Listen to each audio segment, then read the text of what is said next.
Elif'in mutfağına hoş geldiniz. Bugün sizlerle bir kere uğraşıp 3 gün buzdolabında muhafaza edebileceğiniz, kolay yapımı ve harika lezzetiyle yazın vazgeçilmez tariflerinizden biri olacak. Acılı ezme tarifini paylaşmak istiyorum.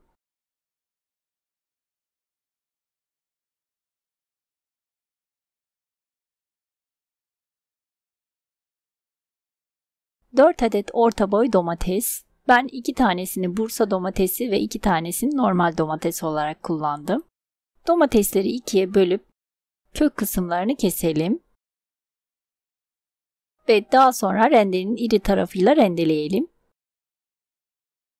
İsterseniz kabuklarını soyup rondodan da geçirebilirsiniz.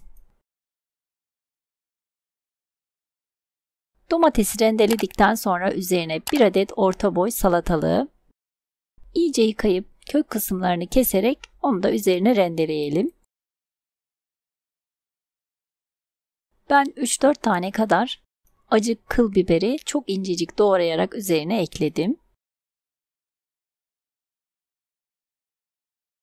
Üzerine 1 tatlı kaşığı kadar biber salçası, 1 tatlı kaşığı kadar tuz ve birer çay kaşığı kadar kırmızı toz biber, nane, pul biber ve sumak ekleyelim. 1 tatlı kaşığı kadar üzüm veya elma sirkesi ve 1 tatlı kaşığı kadar nar ekşisi ekleyelim. Üzerine 2-3 yemek kaşığı kadar zeytinyağı gezdirip iyice karıştıralım.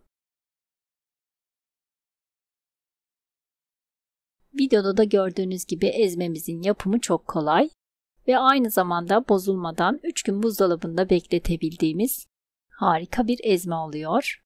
Videoda gördüğünüz gibi bir kısmını ben sizlere de göstermek açısından küçük bir kavanozun içerisine doldurdum. Kenarlarını temizleyelim ve kavanozun kapağını kapatarak buzdolabında 3 gün muhafaza edebiliriz bu şekilde. Kalan ezmemizi de servis tabağına alalım. Ve nefis lezzetiyle ezmemiz servis için hazır. Eminim ki sizler de denediğinizde favori ezmelerinizden biri olacak. Beğeni, yorum ve paylaşımlarınızla bana destek olabilirsiniz.